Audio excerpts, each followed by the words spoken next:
Resumo do livro: A Divina Comédia, de Dante Alighieri. No meio do caminho da vida, um homem desperta em uma selva escura. Perdido, confuso, sem saber como chegou ali. É assim que Dante inicia sua jornada. Uma metáfora perfeita da alma humana que, em algum ponto da existência, se vê separada da luz, presa na escuridão de si mesma. Ele tenta subir uma colina, buscando o sol, símbolo da verdade divina. Mas é impedido por 3 feras: uma onça ágil, um leão furioso e uma loba faminta. Cada uma representa um vício humano: a luxúria, o orgulho e a avareza, forças que bloqueiam o avanço espiritual e o aprisionam no caos interior. Diante da derrota, Dante é salvo por uma figura luminosa, o poeta Virgílio, enviado por Beatriz, a mulher que simboliza o amor divino e a pureza celestial. Virgílio se oferece para guiá-lo através do inferno e do purgatório, até que Beatriz o conduza ao paraíso. Assim começa a viagem mais simbólica e poderosa já escrita sobre a alma e seu despertar. Ao entrar no inferno, Dante lê uma frase aterrorizante gravada no portão: "Deixai toda a esperança, vós que entrais." Essa é a sentença dos que perderam o contato com Deus, com o amor, com o bem. Lá dentro, tudo é dor, arrependimento e consequência. O inferno é formado por 9 círculos, cada um reservado para um tipo específico de pecado. É uma arquitetura perfeita da moralidade humana, um espelho das nossas próprias escolhas. No primeiro círculo estão os virtuosos pagãos, pessoas boas, mas que viveram antes de Cristo. Não sofrem tormento físico, mas permanecem eternamente separados da luz divina. Aqui estão figuras como Homero, Sócrates e Júlio César. No segundo círculo começa o sofrimento real. É o círculo dos luxuriosos, onde ventos violentos arrastam as almas sem descanso, representando o desejo que nunca encontra paz. Ali, Dante encontra figuras trágicas como Paolo e Francesca, amantes condenados por se deixarem levar pela paixão proibida. Mais abaixo, o terceiro círculo castiga os glutões, que se debatem sob uma chuva fria e suja, guardados por Cérbero, o cão de 3 cabeças. A gula é punida com o excesso que consome. O prazer sem limite vira lama e miséria. No quarto círculo, os avarentos e pródigos empurram enormes pedras uns contra os outros, eternamente, num esforço sem sentido. O contraste entre o apego e o desperdício mostra como o desequilíbrio nos afasta da sabedoria. No quinto círculo, os iracundos se afogam no pântano do rio Estige. Alguns lutam na superfície, tomados pela fúria. Outros, submersos, sufocam em silêncio, corroídos pelo rancor. Depois, Virgílio e Dante chegam aos muros da cidade de Dite, onde se concentram os pecadores mais graves. Os hereges jazem em túmulos em chamas, queimando dentro de suas próprias ideias distorcidas. No sétimo círculo, os violentos são divididos em 3 grupos: os que feriram o próximo, os que se feriram a si mesmos e os que feriram a Deus. Os assassinos fervem em rios de sangue. Os suicidas são transformados em árvores que sangram, e os blasfemadores ardem sob chuva de fogo. Mas é no 8º círculo, o dos fraudulentos, que Dante se depara com as artimanhas da inteligência humana usada para o mal. Corruptos, hipócritas, ladrões, falsos conselheiros, todos sofrem punições que refletem seus próprios enganos. É o lugar onde a astúcia sem moral se transforma em tortura. Por fim, o 9º círculo é o mais terrível, o centro do inferno, um lago de gelo que aprisiona os traidores. Lá não há fogo, há ausência total de calor, de amor, de humanidade. E no fundo, congelado até a cintura, está Lúcifer. 3 rostos, 6 asas, mastigando eternamente os maiores traidores da história: Judas, Bruto e Cássio. O diabo aqui não é um ser flamejante, mas o símbolo do vazio, o extremo oposto de Deus, o ser que se afastou tanto da luz que congelou no próprio orgulho. Dante e Virgílio descem até o corpo de Lúcifer e ao passarem por ele, percebem algo paradoxal. O ponto mais baixo do inferno é também o caminho para cima. Ao cruzarem o centro da terra, começam a subir, e o movimento muda. Do peso para a leveza, da escuridão para o alvorecer. Dante sai do inferno e vê novamente as estrelas. Esse momento é de arrepiar, porque no fundo, essa é a essência da jornada. Descer até o inferno de si mesmo para poder renascer. O inferno não é apenas um lugar, é um estado de consciência. Representa o mergulho no ego, na ignorância, na separação. Cada pecado é um símbolo de desequilíbrio interior. E cada punição é uma metáfora da própria consequência que criamos. Quando Dante volta a ver o céu, entende que toda dor pode ser um caminho, que o sofrimento é apenas o preço da inconsciência, e que ao reconhecê-lo, nasce a possibilidade da transformação. O próximo destino é o purgatório, o monte onde as almas se purificam para alcançar a paz. Uma montanha de esperança e redenção. É aqui que Dante começa a compreender não apenas o castigo, mas o perdão. Ao deixar o inferno, Dante e Virgílio emergem sob um novo céu. O ar é puro, o silêncio é leve e, pela primeira vez, há esperança. Diante deles, ergue-se uma montanha gigantesca, o Monte do Purgatório.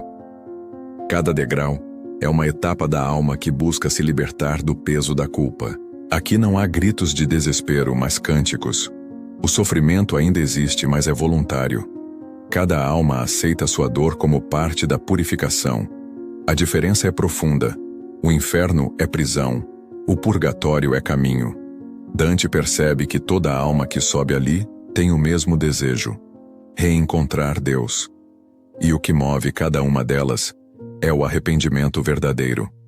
É nesse ponto que o livro se torna uma reflexão sobre a transformação interior. Não basta evitar o mal, é preciso purificar o coração.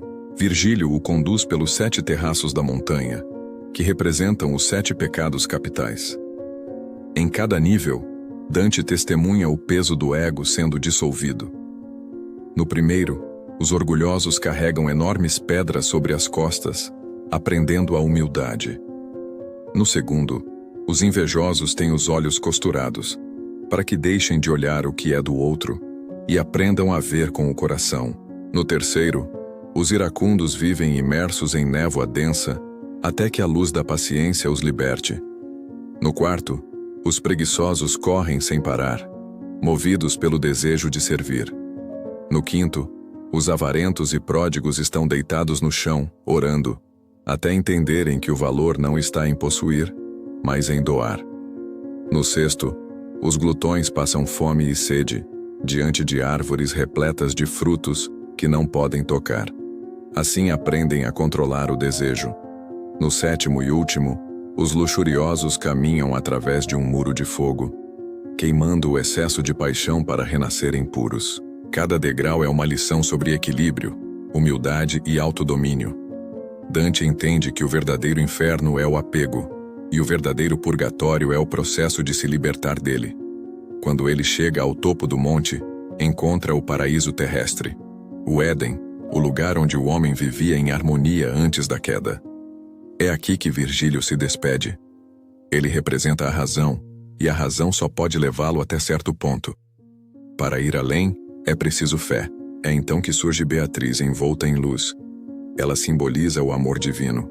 Não o amor humano e possessivo, mas aquele que purifica, eleva e revela a essência do espírito. Sua presença é tão intensa que Dante chora. O reencontro é espiritual, e as lágrimas são o sinal da alma despertando. Beatriz repreende Dante por ter se desviado da luz, mas ao mesmo tempo o acolhe. É a imagem do perdão e da graça. Com ela, ele inicia a subida aos céus, a viagem final, o paraíso.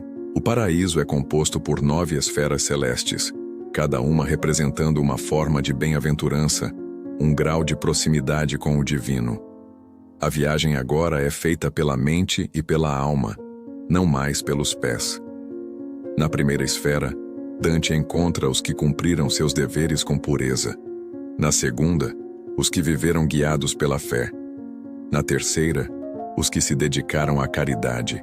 À medida que sobe, a luz se intensifica. A linguagem de Dante muda.